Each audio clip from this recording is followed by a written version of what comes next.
Dear students, in the chapter of photosynthesis, in the last session we discussed about light harvesting complex, that is LHC, and we know in this complex we have two main systems, the photosystem 1 PS1 and photosystem 2 the PS2, and also we discussed then photosystem 2 we have one reaction center which receives the light.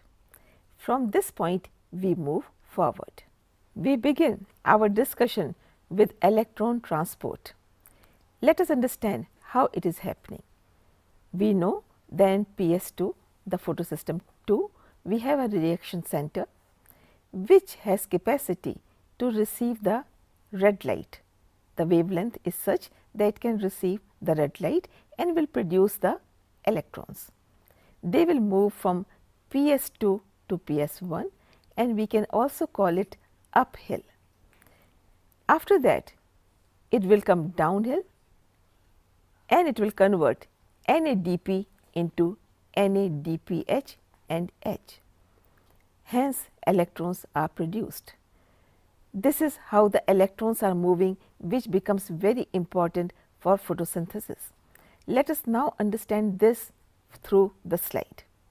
We have electron acceptor, we have electron transport system, we have cytochromes, electron moving downhill and electron moving uphill, and this is all happening because of oxidation reduction reactions.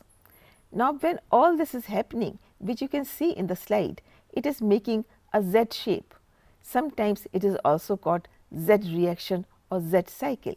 In the diagram, you can easily see how the light wavelength is trapped by reaction center, which is in photosystem 2, and how uphill task begins and they reach up to PS1, and then downhill task begins and NADP is converted into NADPH and H, and this is the electron system, the electron transport happening in our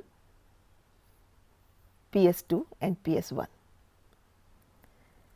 The light harvesting system or the light harvesting complex plays the crucial role in making it possible. Children, you may be wondering why I should discuss splitting of water suddenly. What is the correlation? I of course told you about photosystem 2, photosystem 1 and the reaction center. We also know that reaction center has pigments and it receives light and produces electrons, and those electrons are moving from photosystem 2 to photosystem 1 and moves on for further reactions. That is the electron transport, we know it. Now the question is, how long the electrons will be produced in the reaction center? It may be exhausted at one point of time. Then how this electron transport system will go on? The answer is splitting of water.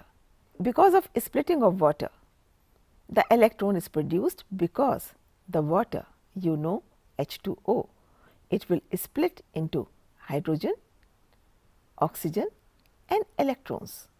These are the electrons which are made available to PS2, the photosystem 2 continuously, and hence our electron transport system goes on. One more point which is coming out of splitting of water is, and which you should note, that the oxygen which is released from the plant during photosynthesis is coming from water, not from carbon dioxide. Plant takes carbon dioxide in photosynthesis and gives out oxygen, which is very important fact. But the oxygen which is released is not from CO2, carbon dioxide, but it is from H2O, the water. So, oxygen released, the gas for life, for our respiration, is coming due to splitting of water. So, you can understand how important the splitting of water is. It is not only providing oxygen to be released, it is also providing electrons so that the system of photosynthesis and other systems continue in the plant. We can also see this in our slide. You can see 2H2O will give 4 hydrogen, oxygen and 4 electrons. And this system, the splitting of water system, is associated with PS2. Why PS2? Because PS2 has the reaction center and electrons are produced initially there. So, it should be associated at that point. And it is in thylakoid. You know the position of chlorophyll and the thylakoid, and helps in phosphorylation, that is conversion of ADP to ATP. ATP is the source of energy, and this is happening in mitochondria and of course in chloroplast. So, this is about splitting of water, and now we move forward. Chemoosmotic hypothesis, what it is about and how it works. We know that the final aim is to produce ATP and of course oxygen. Let us now discuss and study in this slide how this is taking place, and then I explain further. This is happening in thylakoid. So, thylakoid membrane is involved, proton pump is involved, proton gradient is involved, and of course enzyme ATPase is involved, which will convert ADP to ATP. Now, this membrane is important and many things are happening inside and outside the membrane. You can see photosystem 2 here. You can see photosystem 1 also in between cytochrome. You are also seeing the electrons H plus. Now, they are moving from photosystem 2 to photosystem 1, which you can see in this diagram, and finally ATP synthetase is helping ADP to be converted to ATP. Naturally, the electrons are used and they are produced again by splitting of water. Now, in this case the proton pump is producing protons which are making proton gradient. This proton gradient is an important aspect. Only when this gradient breaks, then ATP is produced, and breaking will take place as the electrons are going on being produced, and then ADP is converted to ATP. So, this is chemoosmotic hypothesis, which explains majorly the proton pump and the proton gradient and breaking of gradient for the purpose for which we are doing all this discussion. We have understood about proton gradient of chemoosmotic hypothesis, that only when this gradient breaks, then the purpose is served, and this gradient will break due to movement of electrons across the membrane. Now, we will see that what is happening in dark reaction. We have already discussed light reaction in previous episodes. We know about ATP and NADPH. These are the products of light reaction.